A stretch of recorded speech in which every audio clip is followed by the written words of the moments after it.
नमस्कार। भारत के केरल में एक मंदिर है, श्री पद्मनाभ स्वामी मंदिर। पर यह सिर्फ एक मंदिर नहीं है, ये एक पहेली है। एक ऐसी जगह जहां अरबों का खजाना और सदियों पुरानी कहानियां दोनों एक साथ मौजूद हैं। और हमारी आज की ये पूरी कहानी इसी एक सवाल के आसपास घूमती है। एक ऐसा सवाल जो हमें इस मंदिर के सबसे गहरे और सबसे बड़े राज की तरफ ले जाता है। तो बात शुरू होती है साल 2011 से, जब कोर्ट के ऑर्डर पर सदियों से बंद पड़े कुछ दरवाजे खोले गए और जो अंदर मिला उसे देखकर पूरी दुनिया सचमुच हैरान रह गई। लेकिन कहानी का असली मोड़ तो अभी बाकी था। एक दरवाजा जो आज तक बंद है। अब तक जो खजाना मिला है ना, उसकी कीमत का अंदाजा ही 1 लाख करोड़ रुपए से कहीं ज्यादा का है। सोचिए, ये वो दौलत है जो गिनी जा चुकी है। ये आंकड़ा ही दिखाता है कि इस मंदिर की संपत्ति कितनी ज्यादा है। तो चलिए अब जरा और गहराई में उतरते हैं।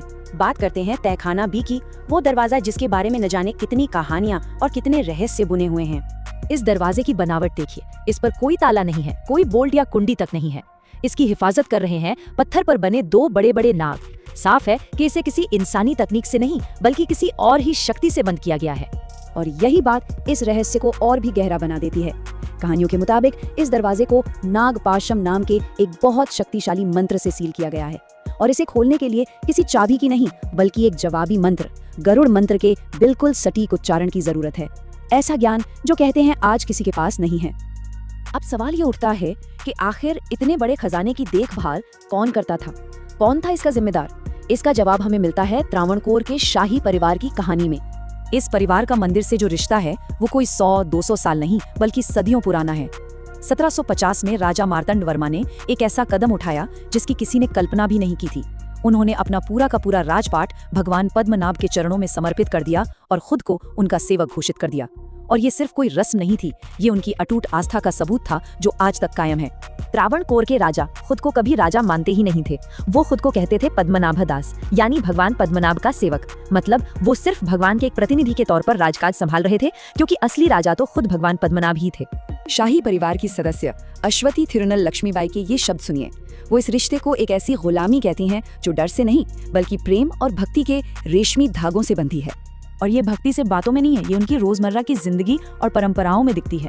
शाही परिवार में जब कोई लड़का पैदा होता है तो उसे 1 साल की उम्र में ही देवता को सौंप दिया जाता है। और एक बहुत ही अनोखी परंपरा है कि परिवार का कोई भी सदस्य मंदिर से बाहर निकलते वक्त अपने पैर जरूर पहुंचता है, ताकि भगवान की संपत्ति का एक कण भी, मतलब धूल का एक कण भी उनके साथ बाहर न चला जाए। तो चलिए अब जानते हैं उस देवता के बारे में जो इस पूरी कहानी, इस भक्ति और इस अथाह खजाने के केंद्र में है। मंदिर के गर्भगृह में भगवान विष्णु अपनी अनंत शयन मुद्रा में हैं, यानी वो शेषनाग पर योग निद्रा में लेटे हुए हैं। ये मुद्रा ब्रह्मांड के संतुलन और उसकी रक्षा का प्रतीक है। यहाँ जो मूर्ति है वो भी अपने आप में असाधारण है।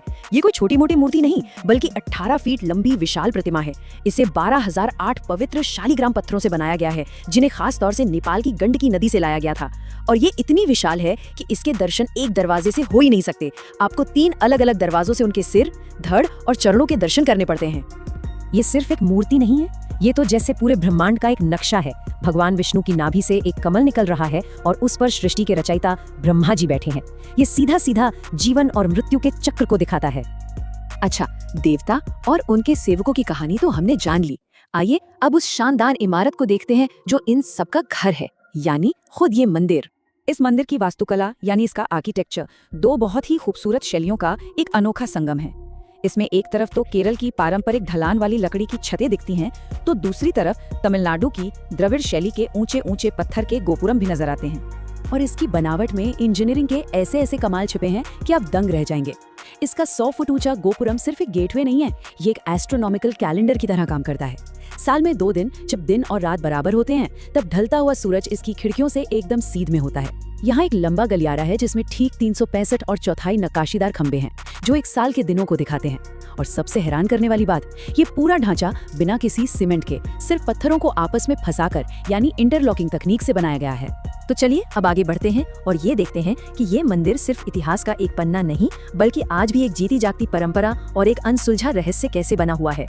ये मंदिर कोई म्यूजियम नहीं है, यहाँ आज भी अल्पसी और पंगुनी जैसे बड़े बड़े उत्सव होते हैं जो इसकी सदियों पुरानी परंपराओं को जिंदा रखे हुए हैं। और इन उत्सवों में आज भी शाही परिवार पैदल चलकर जुलूस की अगुवाई करता है। यहाँ का जो सख्त ड्रेस कोड है, यानी पुरुषों के लिए धोती और महिलाओं के लिए साड़ी, वो भी इसी भावना का एक हिस्सा है। इसका मकसद है कि जब आप भगवान के सामने जाएं तो अपनी बाहरी दुनिया की हैसियत, अपना पद, सब कुछ दरवाजे पर ही छोड़कर जाएं, सिर्फ एक विनम्र भक्त बनकर। तो कुल मिलाकर ये मंदिर सिर्फ सोने चांदी या जवाहरात का कोई खजाना नहीं है।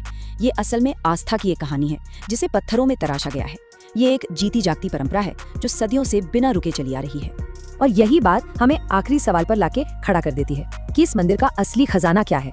वो सोना चांदी जो तहखानों में बंद है, या फिर वो अटूट आस्था, वो विश्वास जिसने सदियों तक उन तहखानों को भरा है।